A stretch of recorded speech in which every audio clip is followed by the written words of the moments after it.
दोस्तों आज का जो वीडियो हमने लिया है उसका आपने जो टाइटल है वो देख लिया होगा, थंबनेल आपने देख लिया होगा। और आज हम ये जो YouTube से बात कर रहा हूं, तेरा वीडियो अपलोड होने के लिए आया है या फिर मैं अपलोड कर रहा हूं, बताइए आपको ये वीडियो हटाना है या नहीं हटाना है। ये जो आपके पास कॉल आ रहा है एक YouTube ऑफिसर का, आज इसी के बारे में डिस्कस करेंगे कि क्या कि ये ऑथेंटिक ऑफिसर है या नहीं है, या फिर ये जो ऑफिसर हमें कॉल कर रहा है अब इसे या फिर इससे हमें कैसे बचना है, किस तरीके से हम इस मामले से सुरक्षित निकल सकते हैं। आज तमाम ऐसी जानकारी आप लोगों के बीच शेयर करेंगे इसके रिलेटेड, जो आजकल एक वीडियो कॉल स्कैम या फिर वीडियो कॉल के जरिए जो ब्लैकमेलिंग चल रही है, जो पैसे की एक डिमांड कर कर जो आपको डरा कर जो एक ठगी चल रही है, उसके बारे में कंप्लीटली बात करेंगे। तो नमस्कार दोस्तों, आपका स्वागत है आपके अपने YouTube channel education for Bharat में, और मैं हूं आपका दोस्त बीके तिवारी।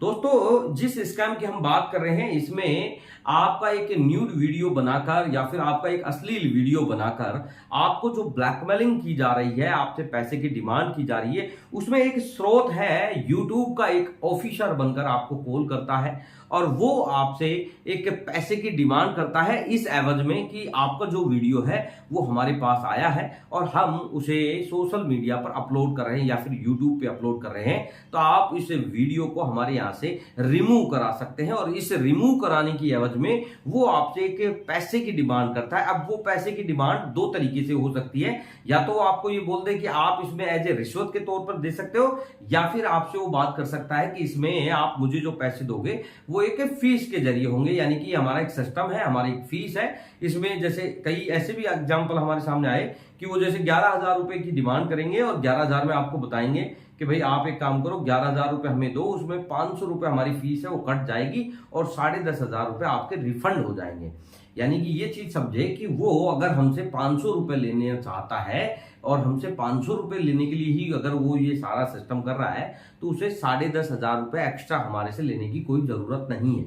तो यानी कि ये समझ ले कि अगर आप 11,000 रुपए जमा करा रहे हैं तो आपके 11,000 रुपए ही लूटने वाले हैं। बेसिकली कई व्यूवर्स हमें कॉल करते हैं, वो हमसे पूछते हैं सर उन्होंने तो हमें 11,000 रुपए के लिए कहा था, जिसमें उन्होंने कहा था कि हम 500 रुपए आपसे काटेंगे, बाकी आपका 10,500 रुपए रिटर्न आ जाएगा। और ऐसे में हमने उनको 11,000 रुपए जमा करा दिए, लेकिन अब देख रहे हैं सर उन्होंने 2 दिन का नाम लिया है, मेरी अभी बात हुई है उनसे, उन्होंने कहा है कि हम कर रहे हैं, 1-2 दिन में आपके पास या आपके अकाउंट में वो पैसे आ जाएंगे। और ऐसे में हमने उनको अकाउंट नंबर का भी सारा ब्यौरा उनको दे दिया है। तो दोस्तों सबसे पहले अगर बात करें इस स्कैम में, सबसे इंपॉर्टेंट जो चीज है वो ये है कि आपका जो वीडियो अगर YouTube ऑफिस में गया है तो सबसे पहले YouTube में कभी भी कोई वीडियो नहीं भेजा जाता है। जो YouTube के क्रिएटर होते हैं या फिर जो YouTube के वीडियो बनाते हैं, YouTube प्लेटफॉर्म पे वीडियो बनाते हैं, उन लोगों को भी वीडियो अपलोड करने का प्रोसेस जो रहता है वो उनका खुद का रहता है, मैन्युअली रहता है।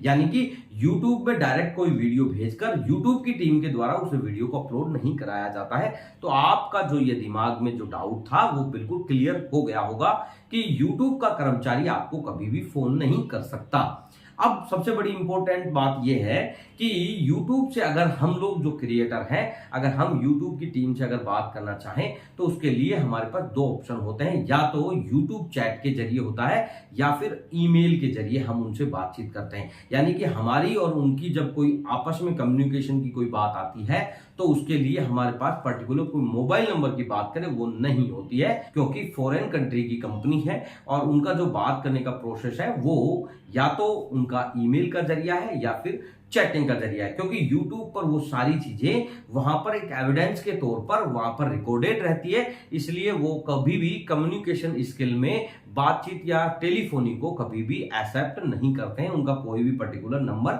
नहीं है। तो ये चीजें बिल्कुल अच्छे से क्लियर कर लें कि वहां पर कोई कॉल या फिर कॉल करने का जो तरीका है वो वहां पर लागू नहीं होता है। और आपके पास जो YouTube का कोई ऑफिसर कॉल कर रहा है तो यानी कि ये बात स्वाभाविक है, वो व्यक्ति आपके साथ फ्रॉड करना चाहता है, क्योंकि वो फर्जी आदमी है। तो दोस्तों आप इससे समझ सकते हैं बहुत अच्छे से कि वो फर्जी आदमी जब आपको कॉल कर रहा है, आपको वो गुमराह कर रहा है, आपसे पैसे मांग रहा है, तो वो सारी चीजें जब फ्रॉड कर रहा है तो क्या लगता है आपको कि वो आपसे 11,000 लेने के बाद आपको 10,500 रुपए रिफंड कर देगा? क्योंकि ये बात बिल्कुल संवैधानिक नहीं है, क्योंकि ये बात बिल्कुल उचित नहीं है, क्योंकि वो लोग क्रिमिनल हैं और वो आपसे फ्रॉड करने के लिए, आपके साथ ठगी करने के लिए ये इस तरीके से आपको गुमराह करते हुए इस तरीके की बातचीत का या इस तरीके के संवाद का सहारा लेते हैं। तो आपको उन लोगों को पैसा बिल्कुल नहीं देना है। लेकिन समस्या ये है कि हम अगर इस स्कैम में फंसे हुए हैं तो हमें इन स्कैम से बाहर, वो भी सुरक्षित तरीके से, किस तरीके से निकलना है, तो वो आज इस वीडियो में भी डिस्कस करेंगे कि आप सुरक्षित तरीके से किस तरीके से बाहर निकल सकते हैं, जिसमें आपको बिल्कुल भी प्रॉब्लम नहीं आने वाली है और आपका जो एक माइंड में जो टेंशन है या फिर आप इस समस्या को लेकर परेशान है, वो भी बिल्कुल निश्चिंत ही क्लियर हो जाएगी। तो दोस्तों, अगर आपके साथ ये घटना हुई है या फिर अगर आपका भी इस तरीके से किसी ने वीडियो बना लिया है और वो व्यक्ति आपको ब्लैकमेल कर रहा है, आपसे पैसे की डिमांड कर रहा है, या फिर आपके पास इस तरीके से कोई यूट्यूब ऑफिसर का कॉल आ रहा है, आपसे पैसे की डिमांड कर रहा है, आपसे पैसे मांग रहा है, वो पैसे कम और ज्यादा हो सकते हैं, किसी से 5,000 भी मांगे जा सकते हैं, किसी से 20,000 रुपए भी मांगे जा सकते हैं। तो ये चीजें आप इनकी आपस में तुलना ना करें। तो इस तरीके से अगर कोई पैसा दे रहा है तो ये चीजें बिल्कुल क्लियर कर दी थी अभी आपकी कि यूट्यूब के द्वारा कभी भी कोई कॉल नहीं आता है, यूट्यूब का कोई भी ऑफिस हमारे देश में नहीं है जो हमारे इस वीडियो को अपलोड करने में हमारी या फिर इस वीडियो को हटाने में इस तरीके की कोई डिमांड या इस तरीके की कोई राशि लेता हो।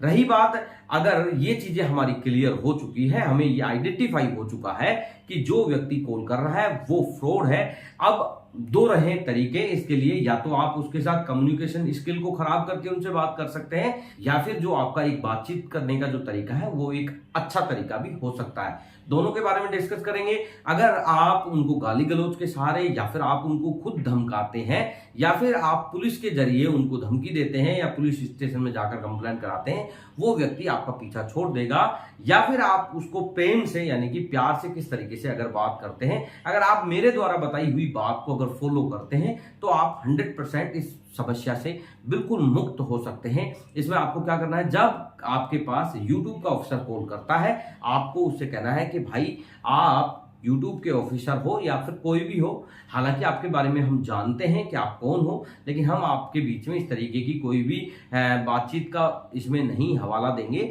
और आप जो कॉल कर रहे हैं भाई आप बिल्कुल गलत कर रहे हो और आपको मैं किसी भी प्रकार का कोई पैसा नहीं दूंगा, आप चाहें इसके लिए कुछ भी करो। रही बात, अगर आप इस चीज को लेकर लगातार मुझे परेशान करते रहे तो मुझे मजबूरन आपके खिलाफ एक FIR दर्ज करानी पड़ेगी या मुझे साइबर क्राइम पुलिस स्टेशन में जाकर आपके खिलाफ कंप्लेंट करानी पड़ेगी। तो इसलिए आप ये चीजें समझ लें कि मैं आपको कोई भी पैसे देने वाला नहीं हूं, इसलिए आप भी मुझे इन चीजों को लेकर या फिर इस वीडियो को लेकर आप परेशान करना बंद कर दें। अगर आप वायरल करना चाहते हैं तो कोई प्रॉब्लम नहीं है, आप मेरे इस वीडियो को कहीं पे भी वायरल कर सकते हैं, लेकिन मुझे इस पैसे के रिलेटेड या फिर पैसे की डिमांड जो आप कर रहे हैं इसके रिलेटेड मुझे दोबारा फोन आप मत करना। अगर आप ये सारी चीजें बिल्कुल अच्छे तरीके से उन लोगों के बीच में या फिर उन लोगों से जो आपके पास कॉल कर रहा है, एक YouTube का ऑफिसर बनकर कॉल कर रहा है, उनके बीच अगर आप करते हैं, निश्चिंत ही आपको किसी भी प्रकार की कोई प्रॉब्लम नहीं आएगी, आप सुरक्षित तरीके से इस स्कैम से बाहर निकल जाएंगे। लेकिन आपका एक जो डाउट है वो ये है कि सर हम उनसे बातचीत तो कर लें, लेकिन क्या हमारे उस वीडियो को वो वायरल तो नहीं कर देंगे। तो दोस्तों, YouTube के ऊपर अगर बात करें, इस तरीके के वीडियो कभी भी अपलोड नहीं किए जाते हैं। और दूसरा सबसे बड़ा इंपॉर्टेंट टॉपिक यह है कि वो वीडियो वायरल इसलिए नहीं करते हैं क्योंकि उसकी और आपकी कोई भी ऐसी जातीय दुश्मनी नहीं है, यानी कि आप उनसे भी परिचित नहीं है और ना वो आपसे परिचित है। इसलिए वो एक जो साइबर स्कैम है या फिर जो ठगी का एक तरीका है वो आपके साथ यूज करते हैं। इसमें अगर आप पैसा दे देते हैं तो उनकी बल्ले बल्ले हो जाती है, अगर आप पैसा नहीं देते हैं तो वो आपके साथ इतना बुरा भी नहीं करते हैं। इस दरमियान जो लोग ये कहते हैं या फिर जिन लोगों के वीडियो किसी फेसबुक फ्रेंड या फेसबुक मैसेंजर के जरिए कहीं वायरल हुए हैं, यानी कि एक दूसरे के बीच में आदान प्रदान हुए हैं, यानी एक दो मित्रों को भेजे गए हैं, उन वीडियो का भेजने का जो कारण रहा है वो यही रहा है कि आपने जो आपके और उस क्रिमिनल यानी कि जो साइबर अपराधी है उसके बीच की जो कम्युनिकेशन स्किल थी, यानी कि जो बातचीत का एक तरीका था, उस तरीके को आपने बीच में डिस्टर्ब कर दिया, यानी कि उसको या तो आपने ब्लॉक किया है या फिर आप उस कॉल को रिसीव नहीं कर रहे हैं, तो वो आपके पास उस मैसेज को किस तरीके से पहुंचाए, इसलिए वो आपके एक फ्रेंड का सहारा लेते हैं और ऐसे में वो आपके एक या दो फ्रेंड को इस तरीके के वीडियो भेज देते हैं। और भेजने के बाद या तो आप उन वीडियो को या फिर मैसेज पर जो आपको स्क्रीनशॉट वो भेजते हैं उनको देखकर तुरंत उनसे कांटेक्ट कर लेते हैं, या फिर अगर आप फिर भी कांटेक्ट नहीं करते हैं तो आपके किसी मित्र का फोन आपके पास आता है और वो आपको कॉल पे बताता है कि आपका इस तरीके का वीडियो है। तो इसका जो मेन रीजन है वो यही है कि आप लोग जो उनसे बातचीत जो कर रहे हैं या फिर आपकी जो बातचीत चल रही है उसको आप जब बीच में ब्लॉक करते हैं, तो इसलिए आप तक वो मैसेज पहुंचाने के लिए इस चीज का सहारा लेते हैं। तो आप बिल्कुल अच्छे से समझ गए होंगे कि आपका जो वायरल करने का जो तरीका है या फिर एक दो फ्रेंड को जो भेजने का तरीका है उनका क्या रहता है। बाकी वो किसी का वीडियो वायरल नहीं करना चाहता है, और बहुत सारे जो क्रिमिनल हैं इस मामले में जब पकड़े गए हैं तो उन्होंने इस चीज को भी स्वीकार किया है कि हम एक दो फ्रेंड के अलावा किसी को वीडियो नहीं भेजते, क्योंकि हमारी और उनसे कोई दुश्मनी नहीं है, हम ये फ्रॉड करते हैं। अगर कोई अवेयर है इस चीज को लेकर या फिर जिन लोगों को अवेयरनेस है इन चीजों की, वो व्यक्ति हमें पैसे नहीं देता है, लेकिन इसमें हमें कोई दुख की बात नहीं है या फिर दुख नहीं होता है, क्योंकि बहुत सारे लोग हैं हम उसको छोड़ देते हैं, उसके अगले युवक के साथ इस तरीके की फ्रॉड करने की ट्राई करना स्टार्ट कर देते हैं। तो दोस्तों आप समझ गए होंगे कि ये यूट्यूब से जो ऑफिसर बात कर रहा है या फिर ऑफिसर बनकर जो आपको कॉल कर रहा है वो ऑथेंटिक नहीं है, आपसे कोई पैसे की डिमांड कर रहा है तो वो गलत कर रहा है, इसलिए आपको उससे किस तरीके से संवाद करना है आज इस वीडियो में आप बिल्कुल क्लियर हो चुके हैं। फिर भी अगर आपको कोई प्रॉब्लम है या आपको कुछ चीजें समझ में नहीं आ रही है, आप इस वीडियो के कमेंट सेक्शन में कमेंट कर सकते हैं। कमेंट आप करोगे तो उसका आपको पूर्णतः जवाब मिलेगा और आपका जो डाउट है बिल्कुल क्लियर हो जाएगा। तो दोस्तों अगर आज का ये वीडियो अगर आपको पसंद आया है तो वीडियो को लाइक शेयर जरूर करना। दोस्तों अगर चैनल पर नए हैं चैनल को सब्सक्राइब करना।